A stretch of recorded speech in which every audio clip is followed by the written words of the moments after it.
have visual.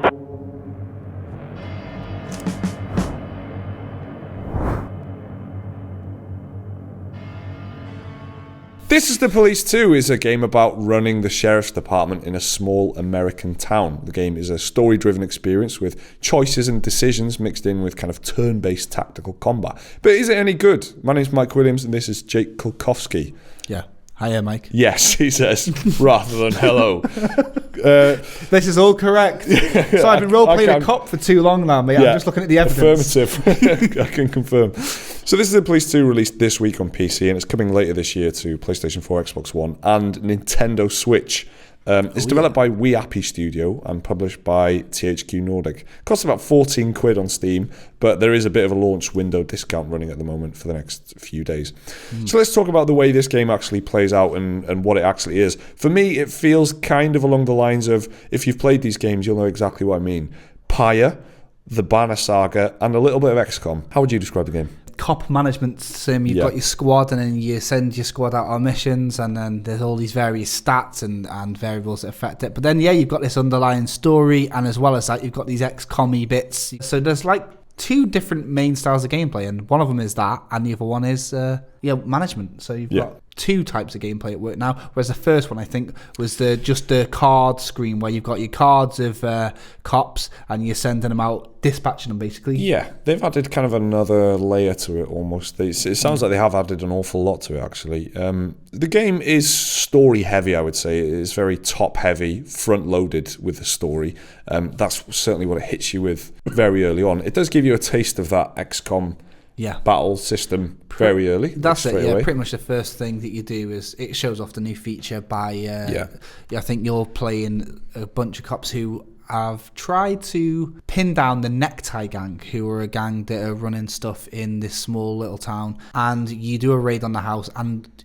your characters all get shot and killed, and then the story then, which is very heavy, it's about 40 minutes of story if you don't skip anything, is the proceedings, the story of the deputy. There's a lot. I've got to arrange all this. So it sets it up very, heavily at the beginning. It does, yeah. The story follows Jack Boyd, who was the Freeburg police chief in the first game and is now kind of moved over to this small town police force in this game, and he's there to begin with kind of an advisory role to the local sheriff, Lily Reed, who's also a central character. So the setting is kind of a snow-covered town called Sharpwood, very Fargo-esque, isn't it? This is obviously what you're going to liken it to no matter... Yeah, it's unavoidable, isn't it? It's that, just the sheriff's department kind of hats and stuff that they wear, it just kind of evokes it, and then that snow-covered feel as well. Yeah, it's, like you're saying, and the type of stories you get. Yeah. The way the story is presented now, then, is a mix of some quite nicely animated scenes, but then there's a lot of comic book-style panels that are essentially just still images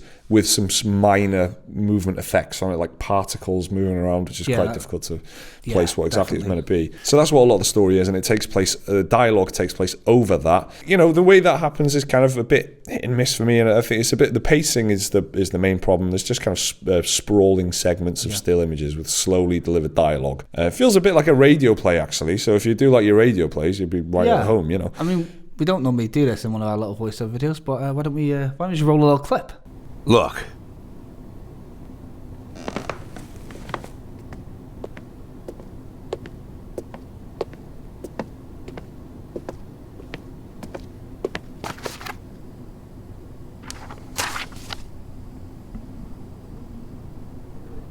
Lily, are you there? Like that. All right, there you go. That was a clip, I guess. That's a bit of editing magic. I wonder how we did that.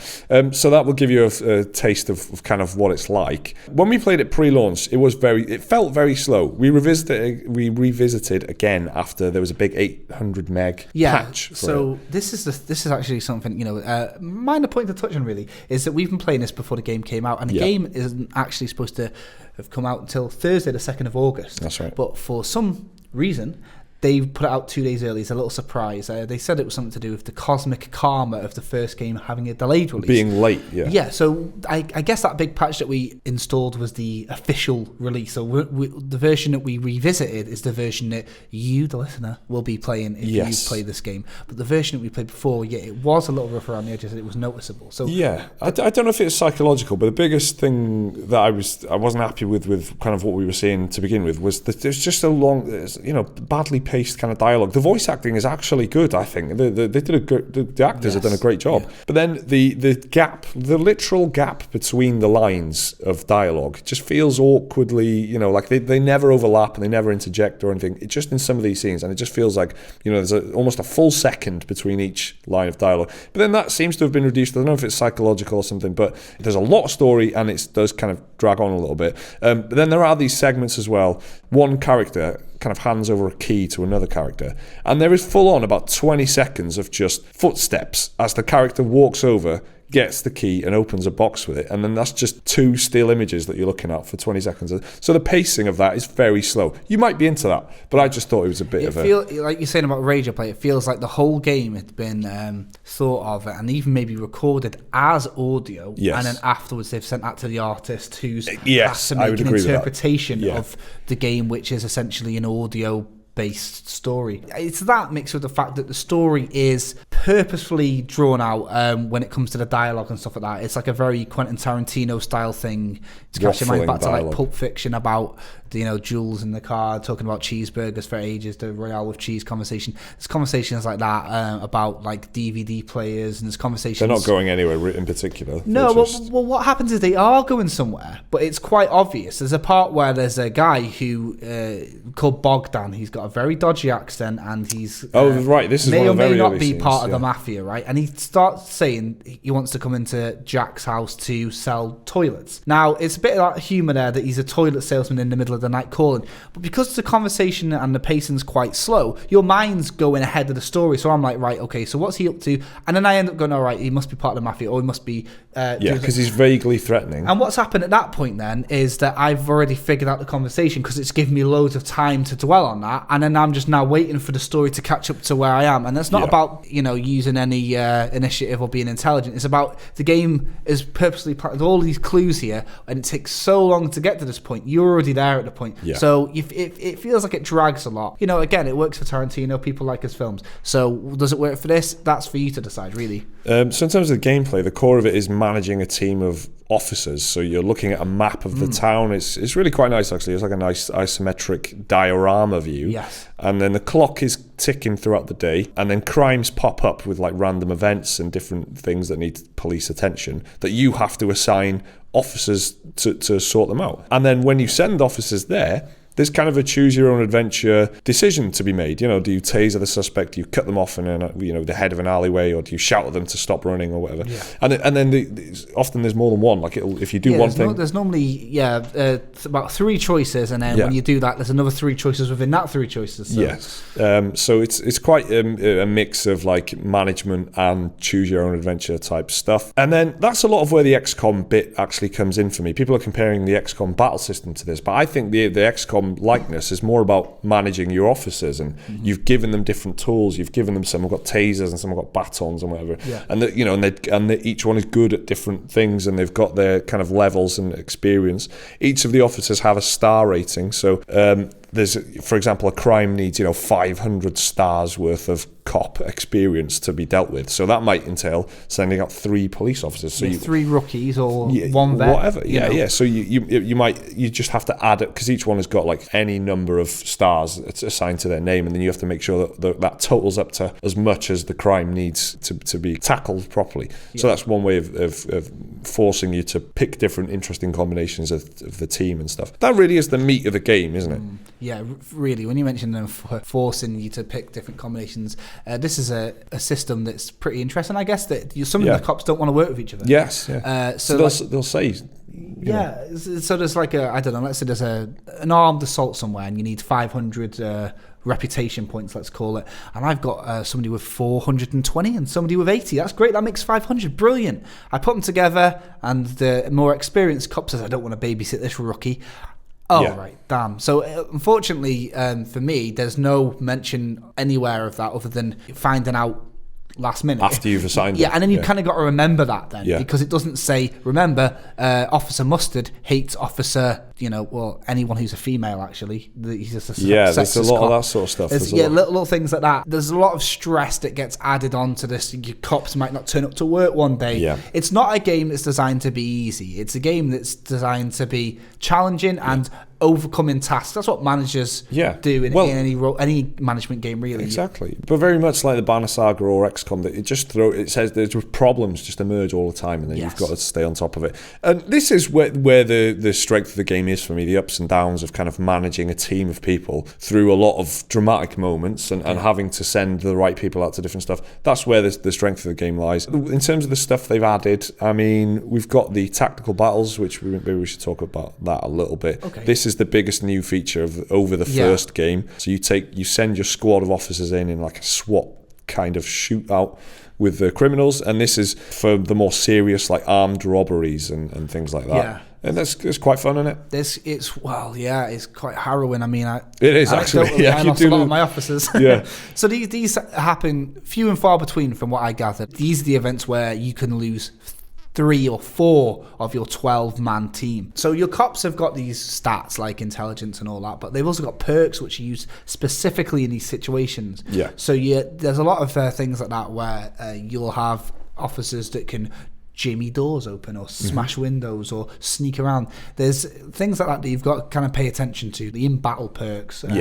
They really come out to their own. It's different in the rest of the game because a lot of it's text-based, and then you've got these bits where you're actually clicking on tiles. You've got a certain amount of movement you can do per turn, depending on how much ammo you've got or what equipment you have on you in the field at the time. Like, there's a lot to it. It feels like a huge addition to the first game, to be honest.